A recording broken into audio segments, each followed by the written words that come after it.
108. We are 13 away. 13 away from finishing the 121 card 1955 Parkhurst Wrestling card set on this show called 55 and 5. We're the only ones crazy enough to go one card at a time, one by one. We've been doing this for nearly 6 months now, Cary. 108. 108. Got a fun one today. It's a guy that helped break in Buddy Rogers in Camden, New Jersey. It's a guy who is a member of one of the most famous families in wrestling of its time. And we've talked about one of his real life brothers before. We've mentioned his fake brothers. We've mentioned his fake nephew. And do you want to take a shot in the dark? It's got to be the Duseks. One of the Duseks. You're absolutely right. We're going to show it to the audience here. Member of the Riot Squad, which is one of the all-time great early wrestling tag team names. And it's one of the OGs. It's the second oldest Dusek. It is Emil. Yes. He was like the Mac Daddy. Yeah. Of the Dusek clan. He was the star pupil. It's kind of like was the Cary. He the older brother? He was the second oldest. I believe Ernie is the oldest. Yeah, and the people will see the card. It's just a bizarre. It is. He was a big star. How they could go from he was that matinee. Our friend, the Frank matinee, Thompson, Scotty Thompson, and then come up with this subpar of a legitimate star, a legitimate one of the biggest villains of the last 20 years, consistently for 20 years at that point. Emil Dusek. And I love the referee's outfit. Yeah, the white on white. All the referees in Toronto must have worn white on white. We'll have to ask Greg Oliver or maybe one of our Canadian friends if that was an intentional choice by the referees. But yeah, Emil Dusek, one of 7 brothers, only 4 of which were real. So the real ones, like we mentioned, episode 48 with Ernie, were Ernie, Emil, Joe, and Rudy.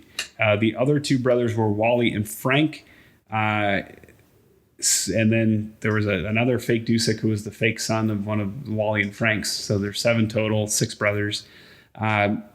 They were known as the Riot Squad when they wrestled in tag team competition. Emil was active from 33 to 61. So he had a long career. Nice long career. He's from Omaha, Nebraska, which we talked about with Ernie. And they had a really notable match against Murder Incorporated, Alan Tiny Mills. Okay. In Maple Leaf Wrestling. They didn't wrestle much against each other, but it was good box office when it happened. It was 2 villainous teams that would wrestle, so you knew you were going to see something fun happen. And they beat Murder Inc. for the titles there in March 4th, 1954. Back of the card says he prefers roughhouse grappling. So he was a scrapper. He wasn't afraid to punch and kick. And we talked about one of the very early episodes how one of the wrestlers actually incited a riot by throwing a closed fist. I don't know if you remember that. So which was the same thing Bushwhacker Luke mentioned. Yeah. In his Australia. Earliest days. Well, in New Zealand. Oh, that's right. In New Zealand. New Zealand. Yeah. The police weren't even in on it. Right. If you threw a kick or a punch, the cops would come to the ring. Yeah. So you think the pure rules are strict in Ring of Honor? Check that out. But 1951 was probably his best year.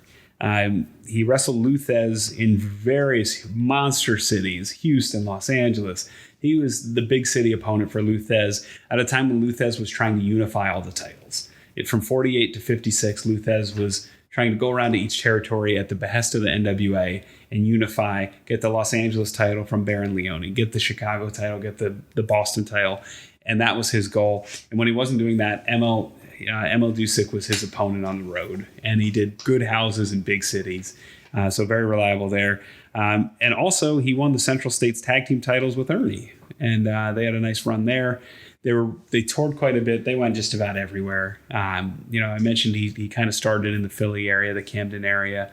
But yet you don't see his name on a lot of Madison Square Garden stuff. No, he was kind of a touring guy. They made sure that they spread their wings. And if you read the Buddy Rogers book, his name and Ernie Dusek's name come up a lot in terms of kind of having their hands kind of like the invisible hand of different places. And he wasn't necessarily promoting, he wasn't necessarily booking, but he didn't want to get on the wrong side of the Duseks because they had a lot of power to determine where you went and if you could go there and how much you'd get paid and where you'd be on the card. So you didn't want to get on the wrong side of the Duseks in the 40s and 50s for sure.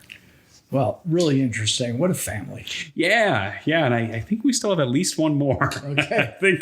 I think Joe might still be in this set. Crazy. Crazy Joe Dusek. When your nickname's the Riot Squad in the 40s and 50s, you know you're doing something right. So that is it for 108. Tomorrow, Cary, we're going to be talking about the Jackie Robinson of professional wrestling. Okay. And you'll know this name for sure. You might have even seen him. All right. This is a good one. And today was a good one, too. We thank you for watching. I want to thank Cary. I want to thank our producer, AJ from Bisson Creative and Web Design. I want to thank you for joining us on 55 and 5. We'll see you tomorrow. Happy wrestling, everybody.